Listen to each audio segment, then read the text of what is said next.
I graduated from the University of Nebraska, and I'd been an amateur wrestler in high school, and I grew up in Omaha, Nebraska, and I was a state champion, and I won a Big 8 champion at the University of Nebraska.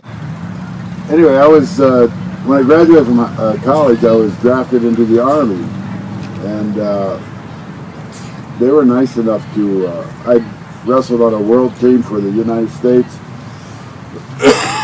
and it placed third in the world, and they were nice enough to let me want to let me continue my wrestling career as an amateur.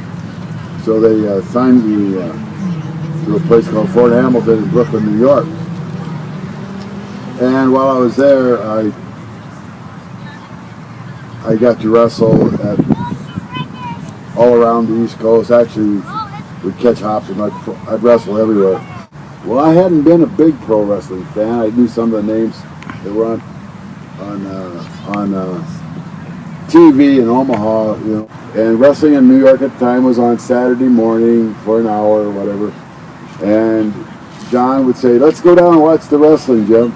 So I'd get it down just because I liked him and he liked me, and we went down there. We sat in front of the TV and watched the wrestling. And I was probably 23, 24 years old at the time. Hadn't made over $1,200 in any 1 year. I was still a private in the Army, been in it almost 2 years. Made $90 a month, actually. And I thought, gee, that might be a way to make some money. I don't know. I think I can do that, what they're doing. I broke into pro wrestling for Wally Carbo. Vern Gagne was my mentor. He taught me the basics, and they gave me the job of carrying the ring around from town to town, setting it up at the TV, watching the matches, and also setting it up and refereeing in all the towns. On Saturdays, we'd set it up at the ring was set up at the Calhoun Beach Manor. My job, because I was raw, green, would be to go into the control booth, a dark control booth. It's all dark. There's just a few lights from dials, a lot of dials, and the wrestlers would be dressing downstairs. I didn't even see the wrestlers until they came past this open door, which was always open. They get in the ring, boom, and I just see them briefly, boom, boom, boom. They'd go by, and the show would be over, and I'd tear down the ring, go to the next town. Anyway, I'd done this for several weeks, and then all of a sudden, one of the wrestlers stopped at the door, looked in, and he's got this big, mean-looking face, and he points his finger and he says, "You make a good German." And boom, he went to the ring. Well, I'd never met him. I'd never seen him before. And the next week, did he scare you? He scared me. Yeah, I thought, whoa, who's this? Why is he pointing his finger at me?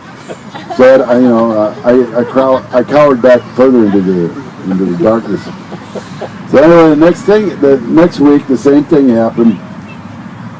His face looked at me. "You make a good German." Boom. He left. Well, this happened 3 or 4 times, and finally I got up enough courage to answer him back. So when he said, "You make a good German," I said, "Well, I am German." Mad Dog Vachon had been flying in and just doing TV, and then he'd leave. And they were what we call getting him over on TV, getting the people to know him. And right after the last event where he looked into the control booth, I was on the card with him, and he's talked to me in the dressing room and says, "You know, I'm serious about you being a good German, and if you want to come up to Montreal, I'd like you to be my partner this summer." And probably in the car ride, he says, "I've got the name for you, I've got the name for you." He's a very dramatic fellow. Anyway, he looked at me, he says, "Baron Von Pumpkin." And I said, "Baron Von Pumpkin?" He says, "Yes, that's a great name for you. That'd be great. You'd be." So I thought about it and thought about it. I even talked to Wally Carbo about it. He said, "No."